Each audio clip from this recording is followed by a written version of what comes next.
পৃথিবীর সবাই দোয়া তুলসী পাতা, আমি একাই নিম পাতা। তবে তিতা হলেও উপকার ছাড়া কারো ক্ষতি করি না।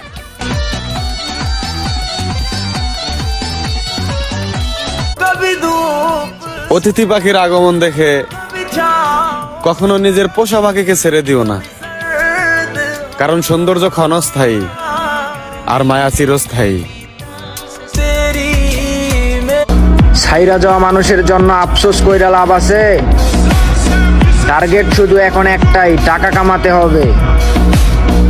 কারণ ফুলের গন্ধে যেমন ছুটে আসে প্রজাপতি, ঠিক তেমনি পকেটে টাকা।